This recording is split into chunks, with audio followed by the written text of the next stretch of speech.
Excuse me, ये आपकी गाड़ी है? ये गाड़ी मेरी नहीं ये है। तेरे बाप की गाड़ी है जिसके ऊपर चढ़ के बैठा है। उधर अरे मैडम ये क्या बदतमीजी है, अगर मैं गिर जाता मुझे लग जाती तो? गिर जाता तो?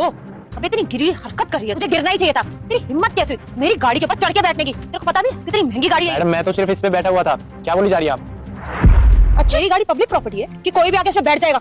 ना औकात में रहना सीख। यही तो चेतना, इन जैसे लोगों की ना यही दिक्कत होती है, जहाँ महंगी गाड़ी देखी नहीं वहीं चिपक जाते हैं, कभी फोटो खींचने लगे कभी उसके ऊपर बैठने लग जाते हैं। तुझे पता भी है कितनी महंगी गाड़ी है ये? तेरी औकात भी नहीं है इसके आसपास भटकने। और मेरी फ्रेंड ना बहुत अमीर है, तुम जैसे लोग बैठ जाते हो इतनी महंगी गाड़ी पे। तुझे पता भी है इतने की गाड़ी नहीं है जितने की मॉडिफिकेशन हो रही है। जैसे लोगों को ना मेरी दोस्त अपनी गाड़ी के आसपास भटकने भी ना दे, इसलिए अपनी औकात के हिसाब से गाड़ी देखो और वहाँ जाके बैठो। देखिए आप दोनों बड़े बदतमीजी से बात कर रहे हो मुझसे, थोड़ा तमीज से बात कीजिए ना।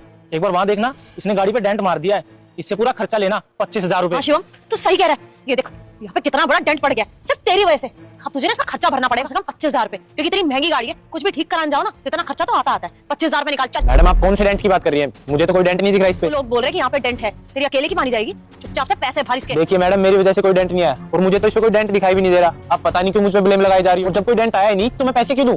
और अगर मेरी वजह से किसी का नुकसान होता तो मैं पैसे दे देता। आपका कोई नुकसान ही नहीं हुआ है, मैं पैसे क्यों दूं? मुझसे ना बहस मत कर, फालतू का टाइम नहीं मेरे पास कि यहाँ पे बैठ के तुझे डिस्कशन कर। आपसे पैसे निकाल, नहीं तो तू जानता नहीं है कि क्या कर सकती हूँ मैं। अभी तो प्यार से बात कर रही हूँ। अगर मैंने अब यहाँ पे शोर मचा दिया ना तो सोसाइटी इकट्ठी हो रही है, बोलूंगी कि छेड़ रहा है तू, झूठा इल्जाम लगाऊंगी तुझ पे। फिर तो जानता ही है कि भीड़ क्या हाल करेगी तेरा। चुपचाप पैसे निकाल और निकल यहाँ से। देखिए बहुत हो रहा है आपका, मेरा यहाँ पे बैठने का एक पर्पस था, वरना कोई शौक नहीं है मुझे इस गाड़ी पे बैठने। ओ, पर्पस की वजह से धूप लग रही होगी तेरे को, है ना? चक्कर आ गए होंगे तो सोचा वो गाड़ी में बैठ जाता हूँ, गाड़ी का सहारा ले लेता हूँ। तेरी औकात नहीं है तेरी कि तू इस गाड़ी के आसपास भी भटके। और ये बहाने ना मेरे सामने मारने की जरूरत नहीं है। ऐसी कौन सी मजबूरी आ जाएगी तेरी जो तू मेरी गाड़ी पर चढ़ के बैठेगा? पहली बात तो ये मैडम, ये घर मेरा है और ये पार्किंग स्लॉट भी मेरा है। मेरी पार्किंग में आपने गाड़ी खड़ी कर रखी, अपनी गाड़ी कहाँ पार्क करूँ?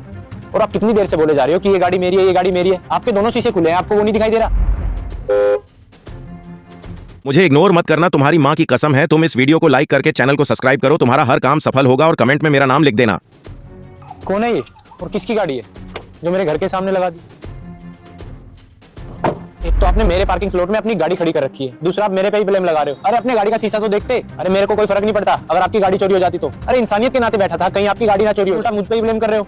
और पिछले 2 घंटे से मैं आपका वेट कर रहा हूँ कि आप कब आओगे और आपकी गाड़ी निकालोगे। देखिए, I am really sorry. Actually क्या है ना, ये मेरा दोस्त है, ये यहीं पे रहता है और मुझे इसका एड्रेस पता नहीं था, तो इसने फोन पे मुझे बोला कि पास में घर है, यहीं पे खड़ी कर देती हूँ। मुझे नहीं पता था कि ये आपका घर है, इसलिए मैंने यहाँ गाड़ी खड़ी कर दी। और मुझे पता भी नहीं था कि आप मेरी गाड़ी की रखवाली कर रहे हैं। आई एम रियली सॉरी, मैंने आपसे इतनी बदतमीजी से बात करी। चुप रहिए आप, आपने बहुत बोल लिया और मैंने बहुत सुन लिया। गाड़ी यहाँ से हटाओ, मुझे अपनी गाड़ी यहाँ पे लगानी है।